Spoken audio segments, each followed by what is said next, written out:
Hi guys, Brexiteer Ben Habib appeared on GB News to complain about asylum seekers. If he isn't complaining about that, it's the Northern Ireland Protocol.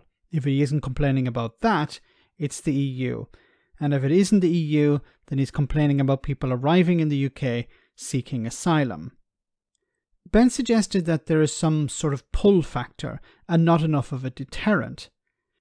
He described why people are making the crossing but didn't explain what should be done. Have a listen.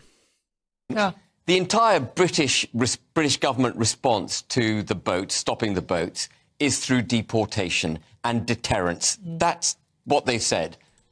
And let's just examine how that's going. So if you're someone wishing to get to the UK, you get in one of these dinghies, you make it to British territorial water, you get a free ride on Border Force or... What do you mean a free ride? Does he expect these people to pay? You know, if somebody is in distress in the middle of the channel or in any sea, there is an obligation on vessels, be them Border Force, the Coast Guard or commercial vessels, to pick people up. It's the law of the sea. So if Border Force sees somebody in distress, they see a dinghy that's sinking or it has some sort of trouble, there's an obligation on them to rescue those people. That's normal maritime behaviour. RNLI. They'll come and get you. They come and get you to bring you safely into port. You're then interviewed, taken to a 4-star hotel, given free food, given... Once again, this thing about free. These people don't actually have any money. They spent the money to get across the channel. Like, you want them to pay for the food, is that it? You want them to pay for the trip from France or near France to Britain? Is that what you want? So you want them to work. Because if they don't have any money, how are they supposed to pay for this food or pay for the hotel or pay for the travel? Because asylum seekers and refugees are not permitted to work. Maybe Ben doesn't understand that. And free NHS treatment, dental care, some cash, and less than 0.4% get deported. So less than, he said 0.4%, I think it's actually 4%. So less than 4%, or a very small number, let's agree on that, get deported. Why is that? Could it be because their claim is valid? Now, if it's not valid, and these people should be deported, then whose fault is that? It's the Home Office's fault. Once again, we get this problem, we find this problem where people are complaining about asylum seekers in hotels or asylum seekers arriving on UK shores, and their response is to be angry with the asylum seekers, but not angry with the Home Office for not investing the resources necessary to process the claims. Vouchers. Listen, they don't need vouchers. They don't need vouchers. They get, and they get the money anyway. They get the food. Yeah, I think I agree with Ben. Now, Ben's I haven't finished. I haven't finished. So there is no deterrent. There is no deportation.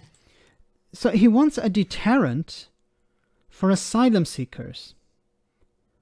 Why, Ben? Why do you want a deterrent for asylum seekers? Because many countries around the world take in asylum seekers, people who are fleeing persecution. Why do you want a deterrent against people who are fleeing persecution? But we're talking about people seeking asylum. We're not talking about the end result here, whether they're deported or not. We're talking about the fact that people are allowed to arrive in the UK and claim asylum. Because I think if you were to ask Ben, do you think people should be allowed to claim asylum? He would probably say yes.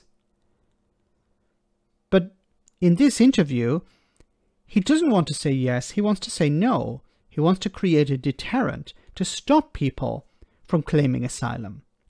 Now, his response will probably be, well, we need to reduce the numbers.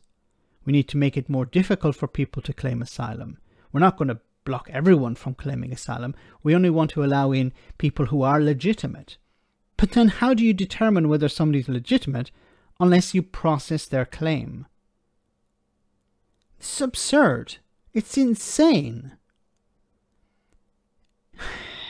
These people are not interested in actually resolving this problem because they never ask, why aren't we investing the resources necessary? Why aren't we hiring enough people? Why aren't we spending money on bringing down the backlog? Because if you reduce the backlog significantly, then you wouldn't need to put people in hotels. People would be able to work. They would be able to move into their own homes in the UK. They could contribute to society. Why are you against that? These are the questions that need to be asked of these politicians and these commentators.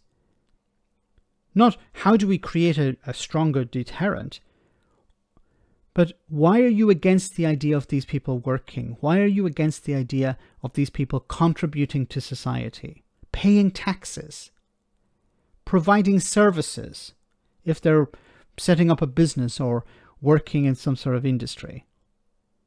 I really don't understand that. Let me know in the comment section, guys, what you think. As always, your comments are greatly appreciated. Thanks a lot.